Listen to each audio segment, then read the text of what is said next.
contre la même discussion. J'ai relu il n'y a pas longtemps un débat entre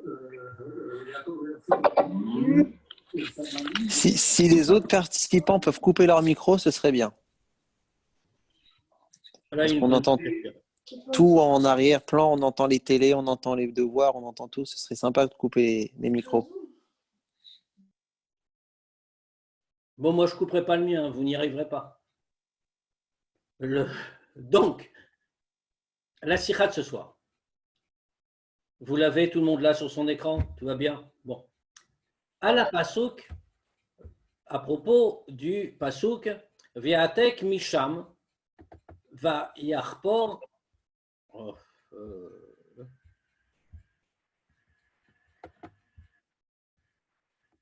Voilà. Donc, à la pasouk, Viatek Misham, à propos de. C'est tout ce passage dans la paracha où on voit Yitzhak qui est en train de changer d'endroit, de s'installer là et là, de chercher un endroit en fait où vivre, planter ses tentes, si l'on peut dire, avec tous ses troupeaux, etc. Il a eu des problèmes avec Avimelech, avec le roi local, et donc il est obligé de changer d'endroit. Donc il y a toute une longue paracha, en réalité, on nous parle de ça. Que trouve-t-on? Ve'atek Misham, donc il s'est déplacé de là où il était, Vayarpor Ber Acheret.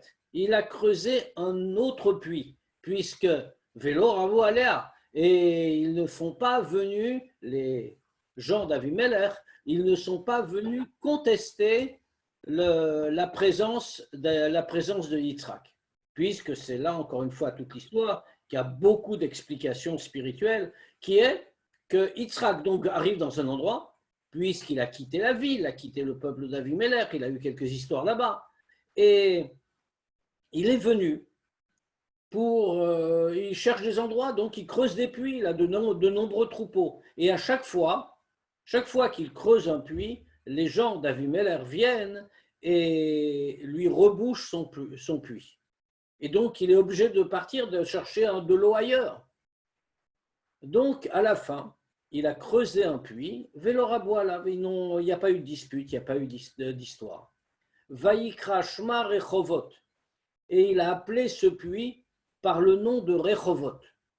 Rechovot, pourquoi? Parce que c'est exactement ce qui vient de lui arriver. Rechovot, c'est un élargissement. Maintenant, il est dans la largesse, il peut vivre. Il a de l'eau, il est installé et on ne le conteste plus. Vayomar, et à ce moment-là, donc, il dit il explique pourquoi il appelle l'endroit Rechovot. Parce qu'il dit, parce que maintenant, Dieu nous a élargi, Ufarinu Baretz, et nous allons fructifier dans le pays. Matik Rashi. Alors, cette sikha s'appuie sur Rashi, bien sûr. Mais ce n'est pas une sikha très difficile de Rashi, ce n'est pas un grand pile-poule, je vous rassure. Matik Rashi, Ufarinu Baretz.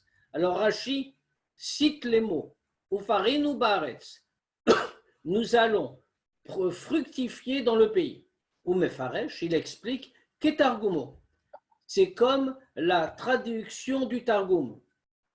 Venifosh Be'area, c'est comme ça, en araméen, ça veut dire la même chose. Nous allons prospérer, fructifier dans le pays, sur la terre. Vekatwa Mefarshim Bekavanat Rashi. Alors on sait très bien que à chaque fois que Rashi nous dit quelque chose, il ne nous donne pas simplement un commentaire. Il n'intervient que lorsqu'il y a une question qui se pose au sens premier du verset. À ce moment-là, Rashi vient préciser quelque chose. Donc, ici, Rashi a vu qu'il y avait une question. On ne voit pas bien laquelle. Il est écrit Farinu Baaretz, a priori c'est très clair. Farinu, c'est comme péri, comme un fruit, on va fructifier dans le pays. Rashi vient et dit c'est comme le Targum, Venifush Bahara, où il se contente de traduire Ufarinu Baaretz. Donc, évidemment, on se pose la question, qu'est-ce que Rashi veut nous apprendre? Où est sa question? À quoi il veut répondre? Et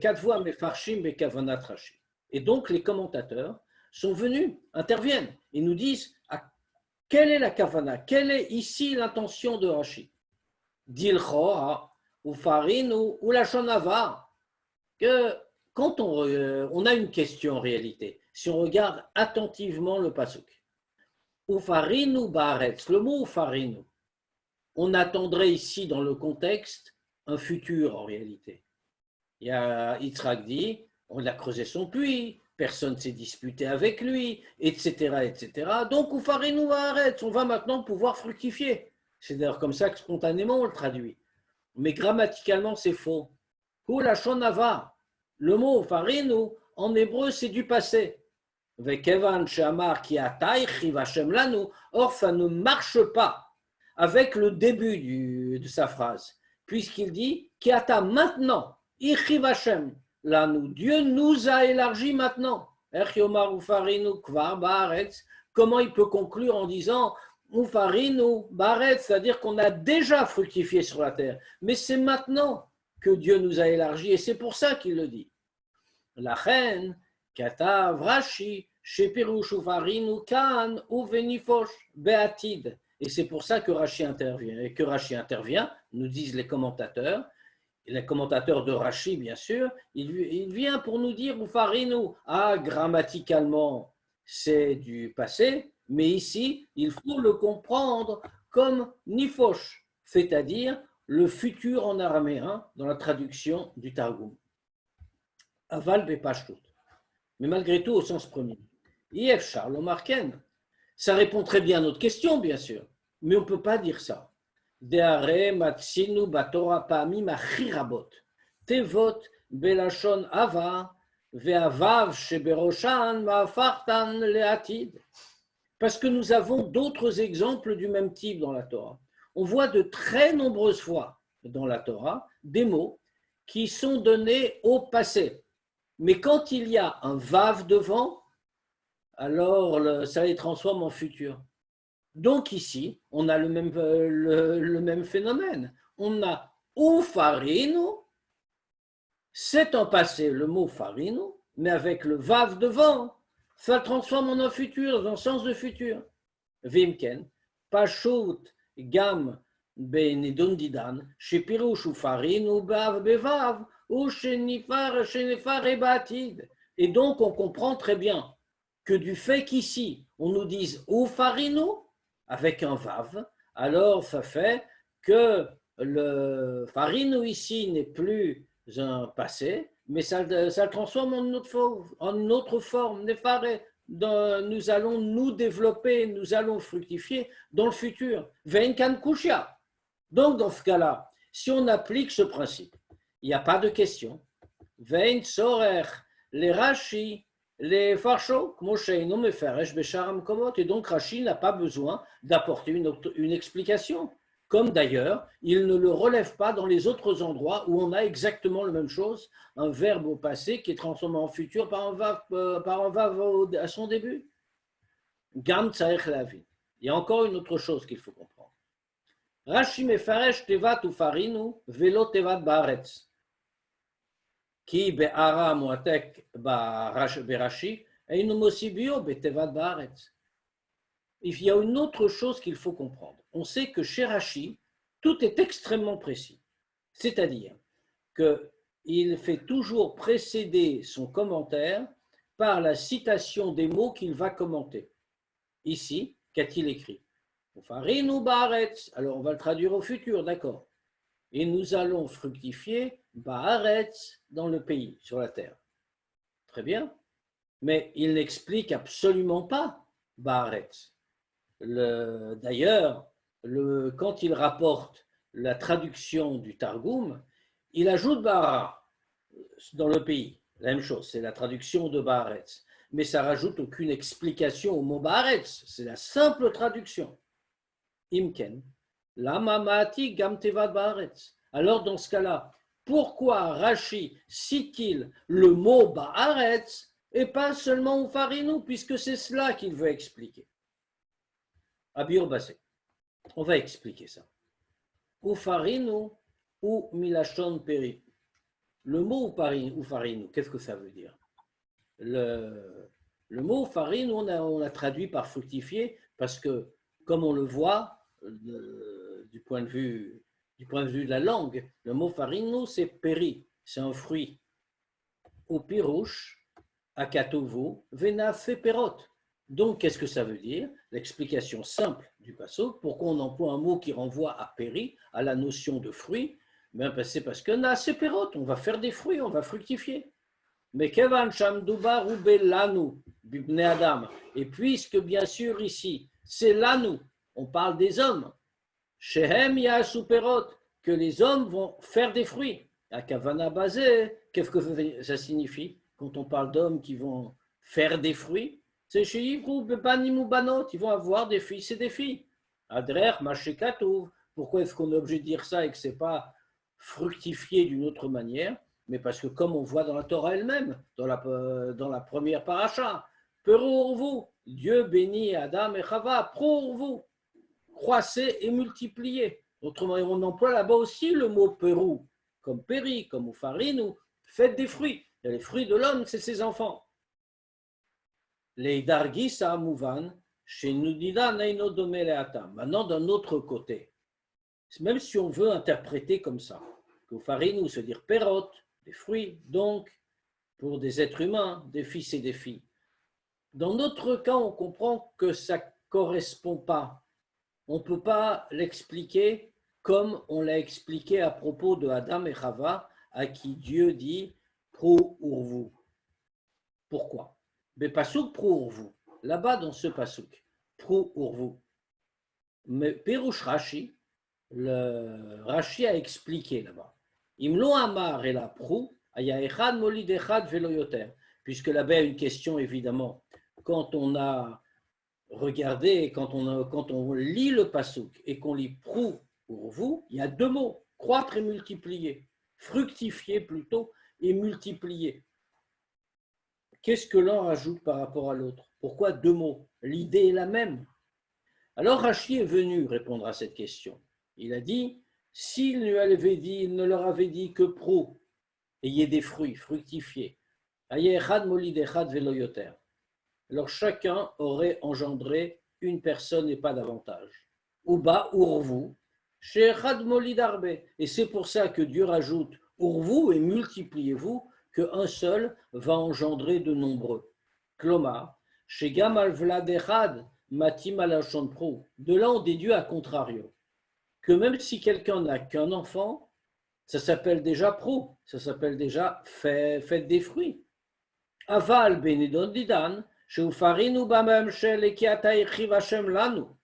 Mais dans notre cas à nous, quand le mot ufarinu, nous allons fructifier, vient à la suite de parce que maintenant Hashem, Dieu nous a élargi. Ou ketotsa misé. Donc en conséquence, ufarinu baretz. En conséquence, nous allons fructifier dans le pays. On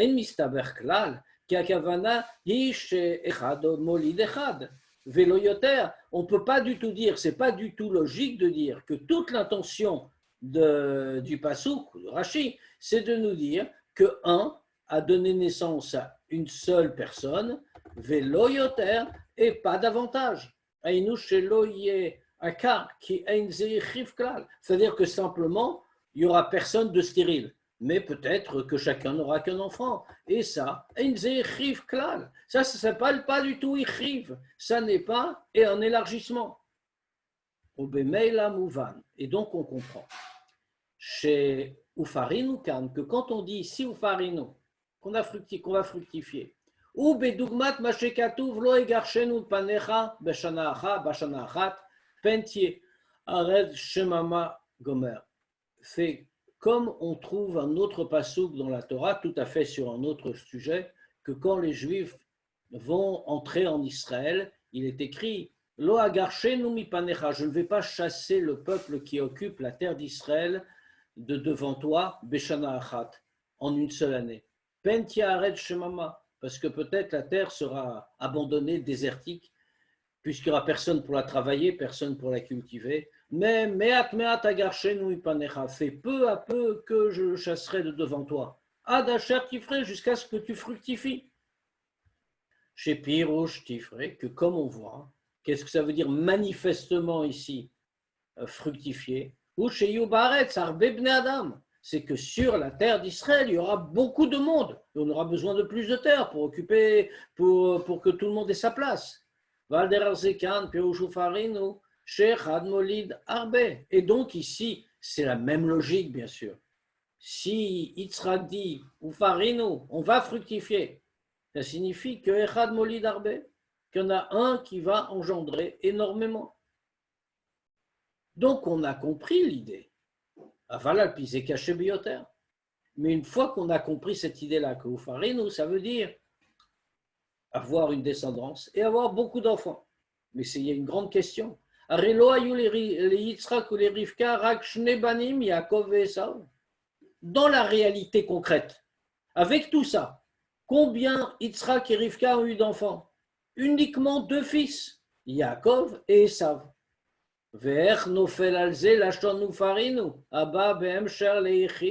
Et donc, dans ce cas-là, comment peut-on dire Ufarinu, on va fructifier parce que Dieu nous a élargi, il n'y a plus de limite, on va être très nombreux donc. Or, il n'est pas du tout très nombreux. Il y a lui et sa femme, et puis 2 enfants, c'est tout.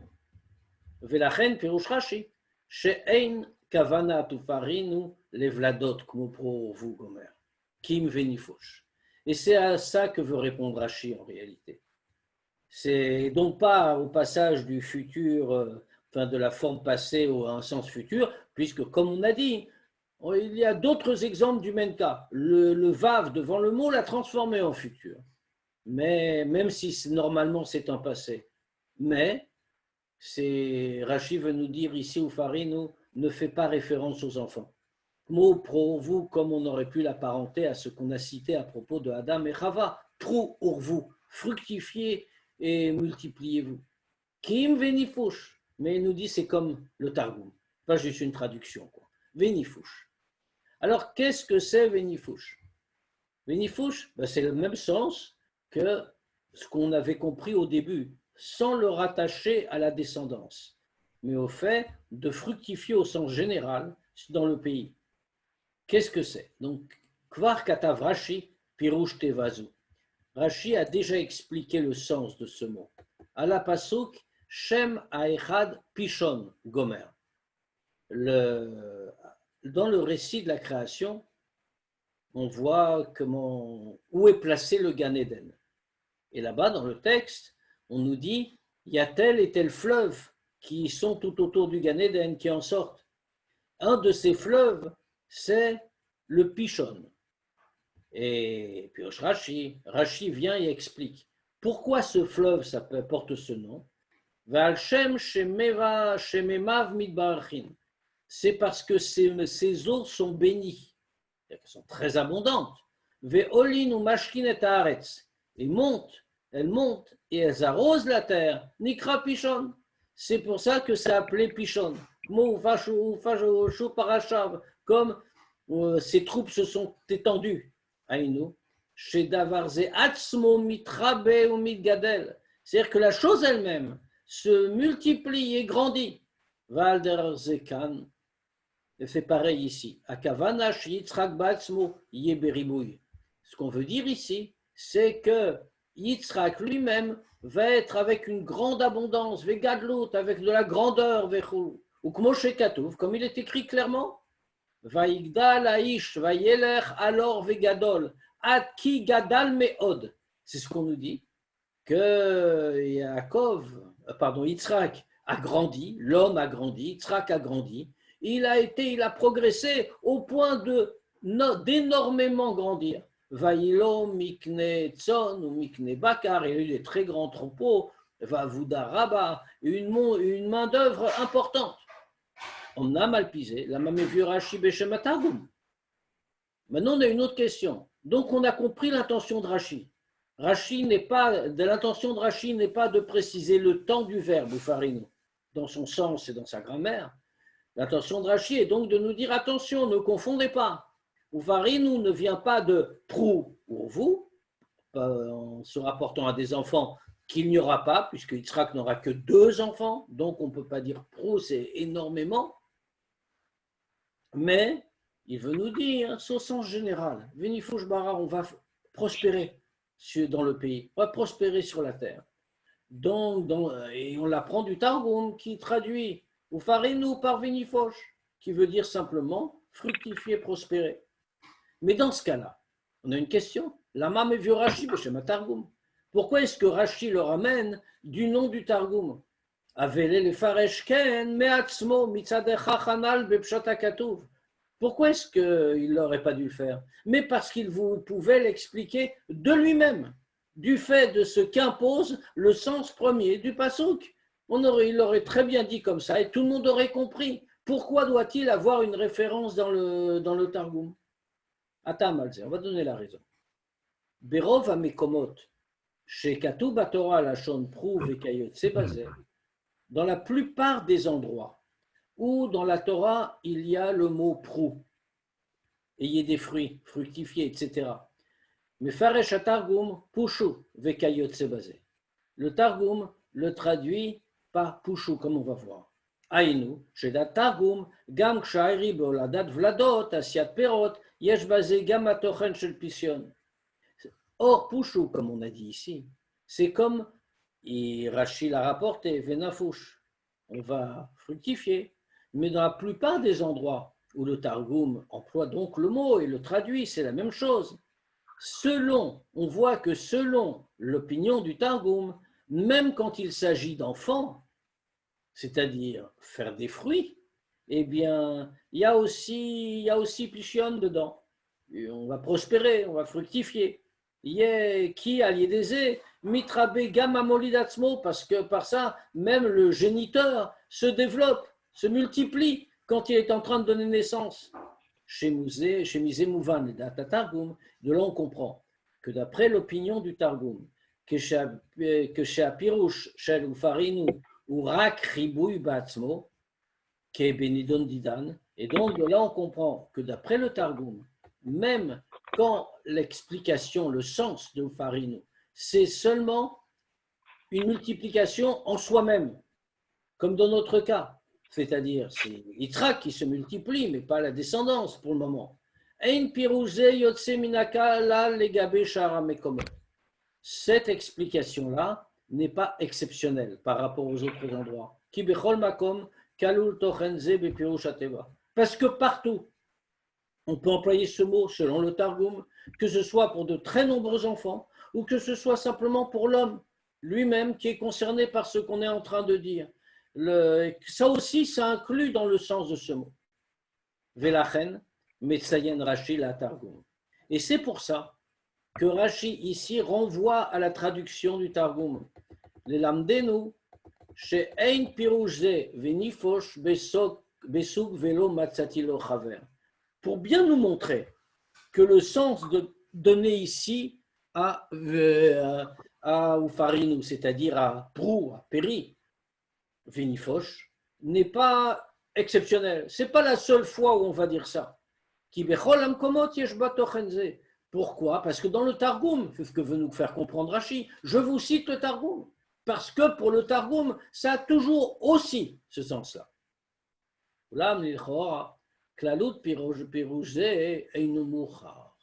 Donc on a compris, nous n'avons plus de problème sur la compréhension de Rashi et nous comprenons pourquoi il fait référence au Targum.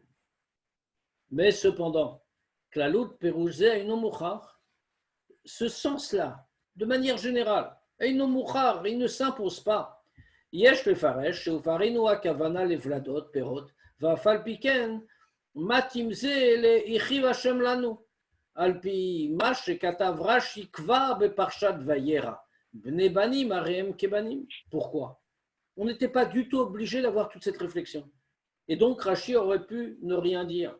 Parce que le Ufarinu, même si on va comprendre, comme on a voulu le faire dès le début, au sens simple, Ufarinu, c'est pro ou vous, donc c'est pour des enfants. Et on avait un problème, puisqu'on s'était dit, mais Yitzhak n'en a eu que 2, donc on ne peut pas dire que le Ufarinu s'applique à lui. Et pourtant, c'est lui qui le dit, et Dieu l'élargit, etc. Il dit non. Afal piken matimze le ichiv Hashem lanu. Malgré tout, cela convient parfaitement à ichiv Hashem lanu, que Dieu nous a élargi. Pourquoi? Alpi mashekatav Rashi kvar parshat vayera, parce que Rashi lui-même a déjà dit dans la paracha de Vayera. Comment a-t-il commenté? Il a dit Bne banim, areen kebanim. Il commentait, et il expliquait du fait aussi d'une petite difficulté dans le pasuk. Il répondait à cette difficulté en disant les petits-enfants sont considérés comme des enfants. Vimken, Charlomar, Shekay Abne Yaakov, Shayush Nemasa, Vedina. Donc on aurait très bien pu dire oui ou Farinou, il n'y a pas de problème. On va avoir Prou, Urvu et Faï en élargissement, on va avoir énormément d'enfants. Mais Yitzhak ne fait pas référence à ses propres enfants, qui ne sont que deux, mais il fait référence à ses petits-enfants, c'est-à-dire les enfants de Yaakov, qui étaient 12 sans compter Dina, la reine. Matik Rashi betrilat pirusho, Ufarinu baretz. C'est pour ça que Rashi, comme on l'a dit, cite pour introduire son commentaire, non seulement le mot farino qu'il va effectivement commenter, mais il rajoute Baaretz. Pourquoi? D'ailleurs, comme on le voit, tout de suite après, quand il commente, il dit Ufarino pour traduire, il dit Venifosh pour traduire Ufarino, mais il rajoute aussi Bara dans le pays, sur la terre, pour traduire Baaretz. Pourquoi le fait-il comme on fait demandé, alors que ça apporte rien, c'est pas sa question.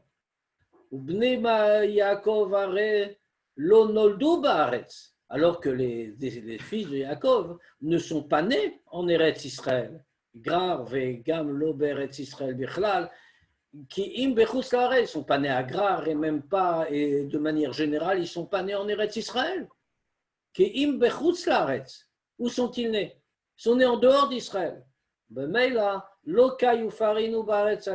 Et donc, automatiquement, on est obligé de dire que le Ufarinu Baaretz ne parle pas d'eux, ne fait pas référence à eux, puisque c'est Baaretz. Or, ils sont nés en Israël. Il y a encore quelque chose à relever dans ce commentaire de Rashi. Lama matik lashon atargum. Avele le'ertov ketargumo vetulo. Rashi, chacun de ces mots sont comptés. Il ne dit rien pour rien. Or ici, on voit que Rashi a cité les mots du Targum. Il dit que, comme c'est marqué dans le Targum, le Venifosh Bara. Autrement dit, il renvoie au Targum, et une fois qu'il a renvoyé au Targum, il cite le Targum. Pourquoi faire? Il aurait pu très bien se mettre, comme il le met dans plusieurs endroits, Ketargumo, comme le Targum. Vous voulez voir ce qu'a dit le Targum, vous n'avez qu'à vous reporter à son texte. Et pas plus.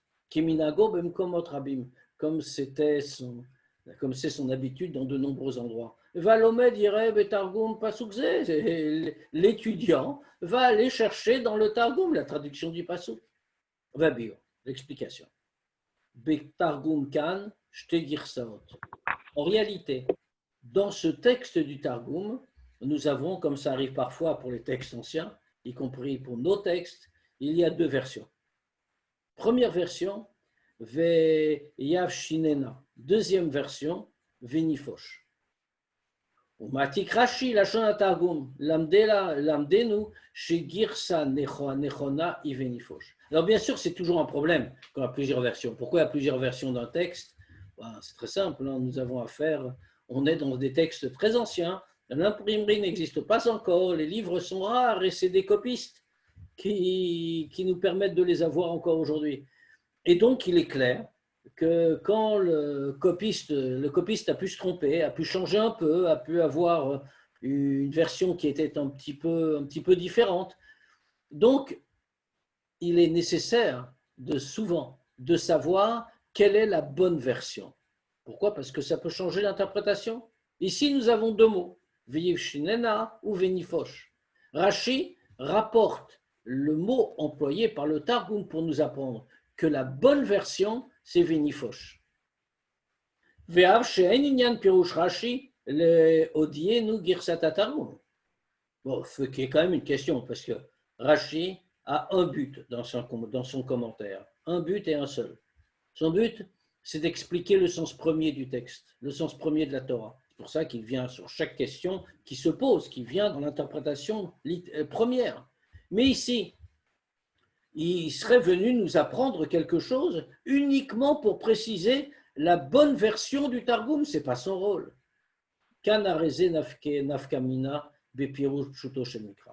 Ici, il le fait malgré tout. Pourquoi est-ce qu'il le fait? Parce que ça introduit une vraie différence dans l'interprétation première du texte. Le premier mot, dans la première version que nous avons citée, Viav Shinena, Pirusho, Shehu Yafish Otanu. Quelle est la différence entre Vinifosh? On voit bien que Viav Shinena et Vinifosh, c'est étymologiquement la même chose, le même mot. C'est cette notion de prospérer, fructifier. Mais, comme il est construit, Viav Shinena, ça veut dire Shehu Yafish Otanu, que lui va nous faire fructifier. Vekaya Lachem, Amuval Ifneze Bekatouv. Alors, de qui on parle, Viav Shinena? Juste avant, on avait dit Ichiv Hashem Lanu, Dieu nous a élargi dans le pays, sur la terre, et donc on dirait la suite, Viav Shinena, et lui donc va nous faire fructifier. Donc c'est Dieu qui va le faire. Venifosh Pirusho, chez Anumatsmenu Nifosh. Venifosh, c'est pas lui, troisième personne du singulier, va nous faire fructifier. C'est nous qui allons fructifier. Première personne du pluriel, c'est nous-mêmes qui allons fructifier de nous-mêmes. Vekai alitzra kubeto. C'est-à-dire que et à quoi on fait référence? À qui fait-on référence dans ce cas-là? Nous faisons référence à Yitzhak et à sa famille. C'est eux d'eux-mêmes qui vont fructifier. Et c'est pour ça que Rachid vient nous dire, attention, n'interprétez pas que c'est Dieu qui va faire fructifier Yitzhak et sa famille. C'est Yitzhak et sa famille eux-mêmes qui vont avoir cette bénédiction-là, qui vont fructifier d'eux-mêmes parce que Dieu les a élargis sur cette terre. Miaïna shel Torah, Pirouche Rashi, c'est puisqu'on a répondu maintenant à toutes les questions que nous avions sur Rashi. Le sens plus profond de Rashi. Rashi matik lashon targum venifosh bara. Donc, comme on a dit, Rashi cite l'expression du Targum venifosh bara. Et nous allons donc fructifier sur la terre, dans le pays. Aïnouch vepasuk yeshnam batinyanim. Ça veut dire, ça entraîne cette interprétation de Rashi, que dans ce verset, il y a deux choses, deux idées. Premièrement, Kiata yechiv Hashem lanu. Il y a d'un côté, la première partie du verset, parce que maintenant, Dieu nous a élargis. Tout le monde dit, là c'est clair, c'est Dieu qui fait.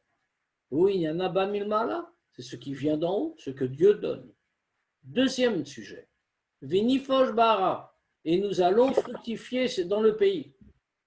Nous allons, comme on a dit, pas Dieu va nous faire fructifier, mais nous allons fructifier.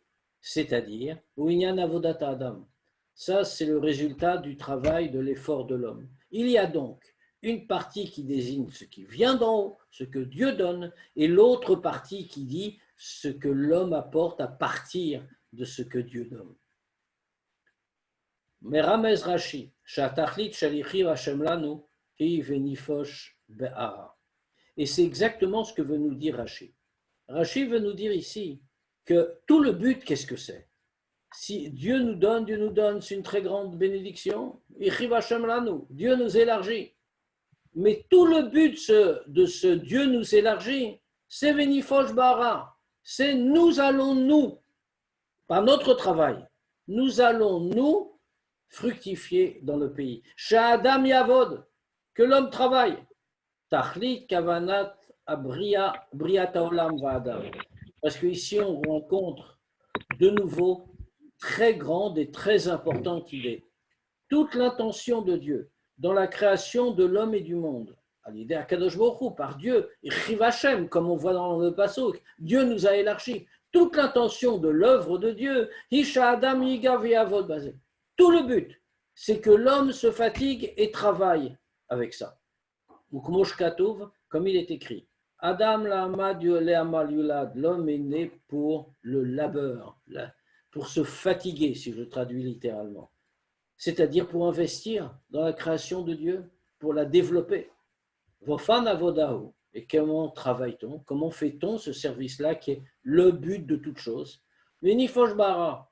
Nous allons fructifier sur la terre.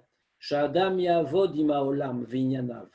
C'est-à-dire, on dit bar be'ara, dans la terre, sur la terre. C'est-à-dire que tout le but, qu'est-ce que c'est?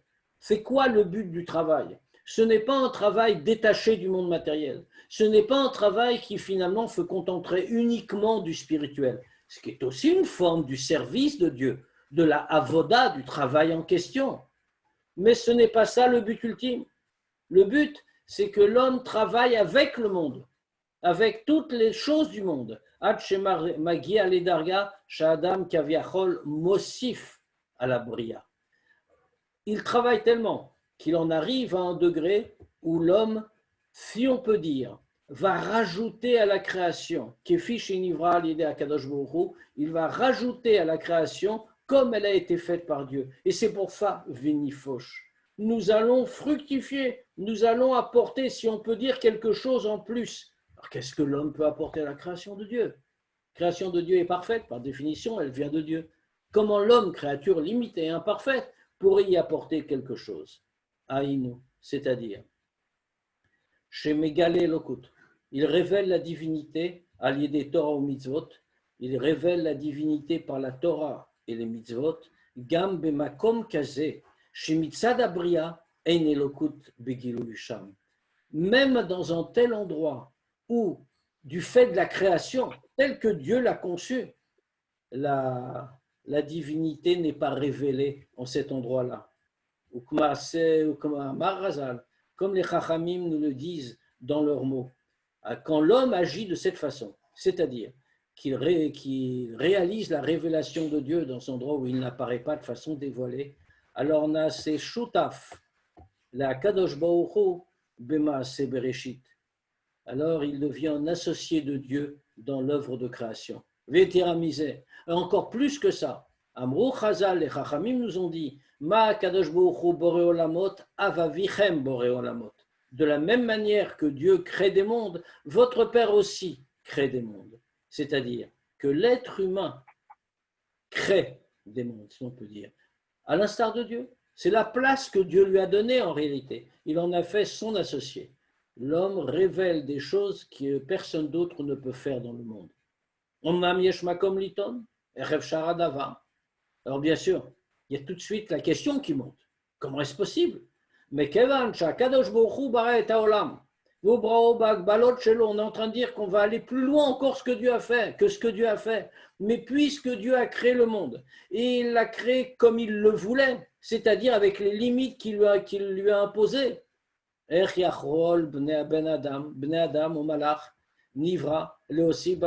comment est-ce que des hommes ou un ange, c'est-à-dire toute créature, y compris une créature supérieure, une créature spirituelle comme un ange, comment qui que ce soit pourrait rajouter à ce que Dieu a fait avec toutes ses limites? Même cette idée-là, nous la trouvons en allusion dès le début du pasuk. Parce que maintenant Dieu nous a élargi, c'est-à-dire que même la force, la capacité de faire tout ça, Adam, que l'homme pourra faire, comme dit dans le verset, là nous, c'est à nous qu'il l'a donné, les achif, d'élargir, ou là aussi va bria, d'élargir et de rajouter, comme on l'a dit dans la création, tout cela, ce n'est pas l'homme qui a cette capacité de lui-même, c'est Dieu qui lui a donné.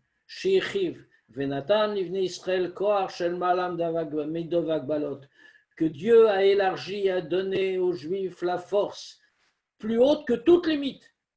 L'être humain peut ainsi agir. Et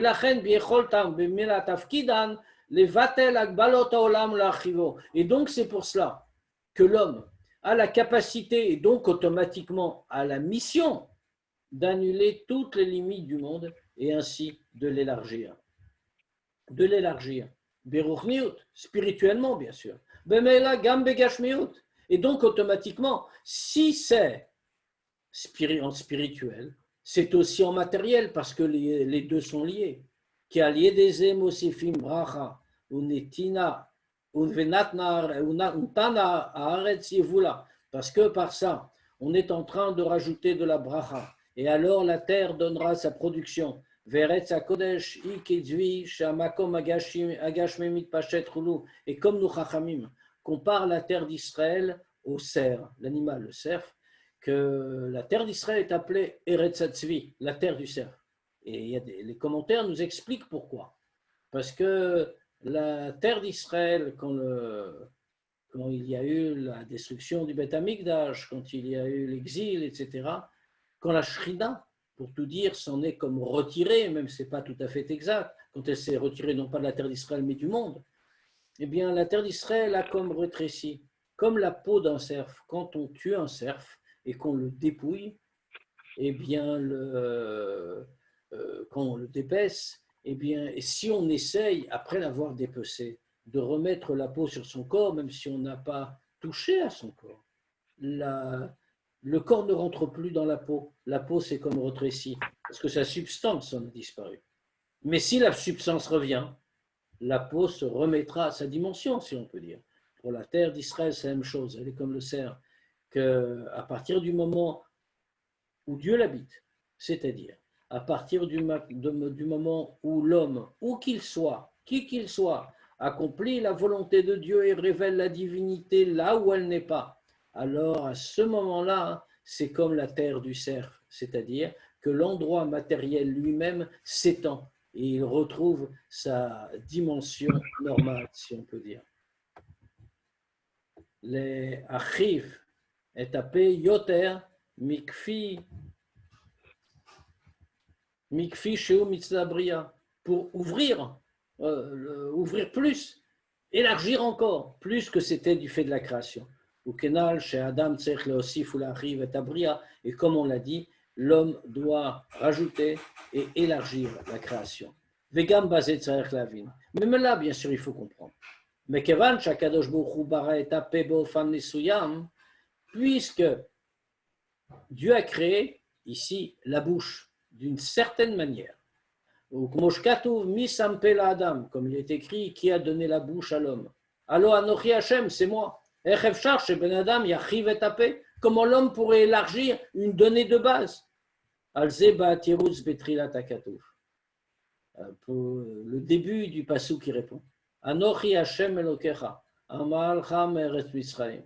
Je suis Dieu, ton Dieu, qui t'ai fait monter de la terre d'Égypte. Eretz Mitzrayim. Qu'est-ce que ça veut dire? La terre d'Égypte. Et mais Mitzrayim, comme on le sait, légèrement différemment ponctué, c'est aussi Metzarim, les limites. Eretz Metzarim Gvulim Vechulu. C'est l'Égypte avec toutes ses limites. Va Kadosh Baruch Hu est là, il est écrit, je t'ai fait monter. Akadosh Baruch Hu est là, Bnei Israël Mitzrayim, Metzarim Gvulim Elu. Et Dieu a fait monter les Bnei Israël de toutes ses limites, les a élevés au-dessus. Vadraba, et au contraire, comme on le voit dans notre paracha, Ufarinu ba'aretz, nous fructifions sur la terre. Shemedayek, ve'eino kotev amotsiacha, keberov amkomot. Comme on voit, le verset est très nuancé dans les mots qu'il emploie. Il ne dit pas amotsiacha, qui t'est fait sortir, comme dans la plupart des endroits, qui m'a malcha, mais qui t'est fait monter. C'est pour nous permettre de le lire comme ça, un malcha qui t'est fait monter, mais Eretz Mitzrayim, de la terre, non pas d'Égypte, mais des limites, au-dessus des limites.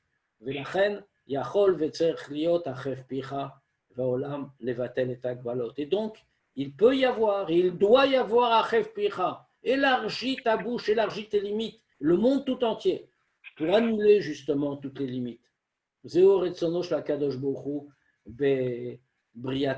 Ça, c'est la volonté de Dieu dans la création du monde. Chez Bnei Israël, Yosifu Aliyah, Aliyede Avodatam, que les Bnei Israël ajoutent une élévation supplémentaire, au-delà des limites de la création elle-même, par leur travail spirituel. Et c'est lui qui donne la force pour l'accomplir. C'est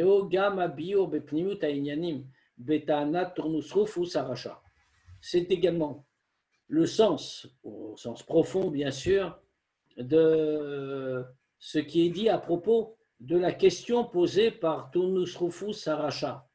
Turnus Rufus était le gouverneur romain dans Israël occupé par Rome, qui était un homme qui a mérité que les Chachamim le surnomment, donc Turnus Rufus Haracha, donc il n'était pas très recommandable. Im Elokechem ohev anim. C'était le gouverneur à l'époque de Rabbi Akiva. On sait que c'est une époque terrible, les Romains étaient très, très oppressifs. Im Elokechem ohev anim, il demande, si votre Dieu aime les pauvres, mipnema ino mitparnem mefarnesam vechulu. Pourquoi est-ce que, puisque Dieu aime les pauvres, pourquoi est-ce qu'il ne les nourrit pas? Ou netinat tzedaka, et quand vous donnez la tzedaka, mechayartan le geinom, ça vous emmène au geinom, puisque c'est contre la volonté de Dieu qui les a rendus pauvres. Tchouvat Rabbi Akiva alzeh. Et Rabbi Akiva a répondu à cette question. Va'anan kruyim banim. Nous sommes appelés des enfants, dit-il. Aïnou sheutan. C'est-à-dire, quelle est la réponse de Rabbi Akiva?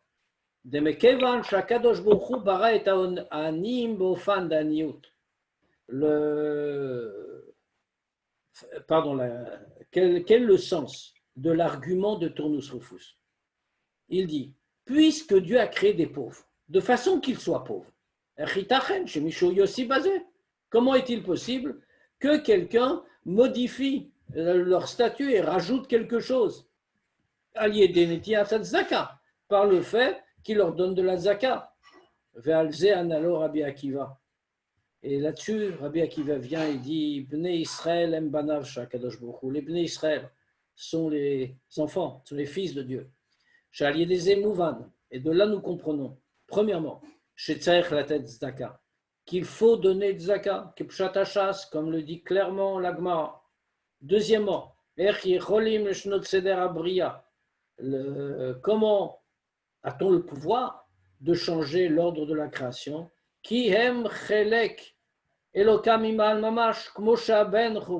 Pourquoi? Parce qu'ils sont une partie de Dieu vraiment, comme un fils qui est une partie de son père. Et donc, les Bnei Israël ont une force au-delà de toute limite. Et donc, automatiquement, puisqu'ils ont une telle force, ils sont tellement proches, à ce moment-là, ce n'est pas le contraire de la volonté de Dieu. Kim Zeu Retsono, c'est même le contraire. C'est ça sa volonté. Vadraba, ou Anoten Koachalze. Et plus encore, c'est lui qui donne la force de le faire. Retsono Shela Kadosh Baruchu, ve Ovdin Avoda Sheudoresh. Or, quand on fait la volonté de Dieu et qu'on fait le travail que lui attend de nous, alors c'est sûr qu'on arrive à l'absolu, au plus haut. Et on réalise non seulement le Ufarinu Baaretz, non seulement le on va fructifier sur la terre, dans le pays, Belashona Kodesh, en hébreu, en langue sainte, Kim Gam Ketargumo, mais comme vient nous le faire entendre aussi Rashi, même en Lachon Targum, même en araméen, Venifosh Bara, quelle est la différence? Comme voit Benyan, comme fait expliquer chez Lachon Targum ou Chol Velo Kodesh, que le langage du Targum, c'est-à-dire l'araméen, n'est pas une langue sainte, c'est une langue profane. C'est-à-dire que Boalim, dans notre cas, Poalim Achava Vosafa, L'orag baolang fichu belashon kodesh.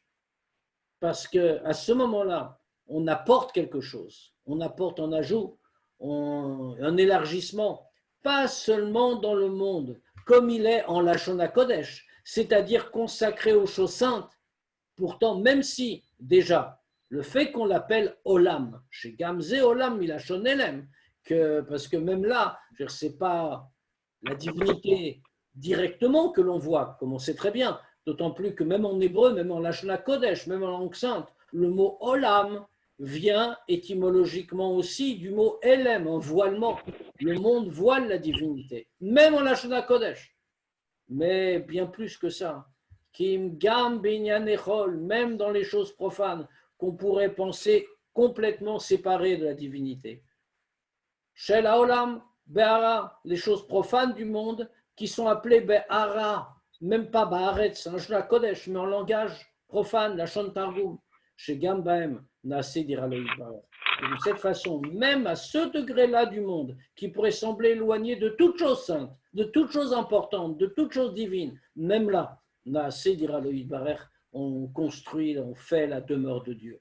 Et que chez Touchlam Avodazo, et quand on accomplit, quand est accompli ce travail-là, Yitkayam Hayehoud, alors la promesse se réalise, des Nigle Kvod Avaye, que la gloire de Dieu se révèle, Veraou Kol Bafariadav, et toute chair verra, la chair verra, pas seulement l'esprit, pas seulement l'âme, pas seulement les choses spirituelles, mais Kol Bassar, dans des mots très forts, dit le texte, toute chair, la chair elle-même, Yardav, toute chair sans exception verra, qui pi Hachem Diber, que c'est la bouche de Dieu qui a parlé.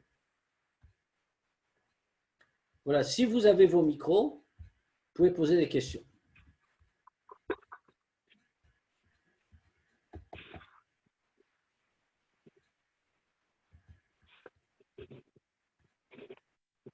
Bon, je crois qu'on a le même problème que la fois dernière.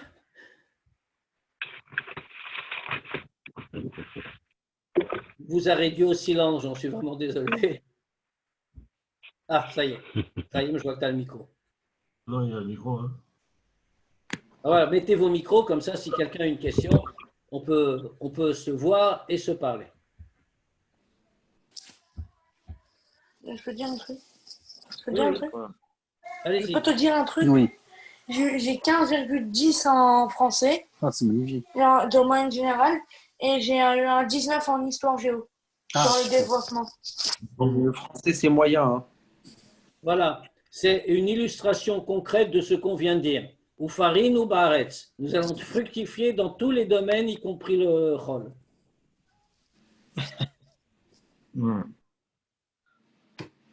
Eh ben, c'est bien. Voilà, Kavod. Voilà, si personne n'a de questions, eh bien là, on va rester à méditer sur la tâche qu'il nous reste à accomplir pour réaliser la demeure de Dieu dans le monde.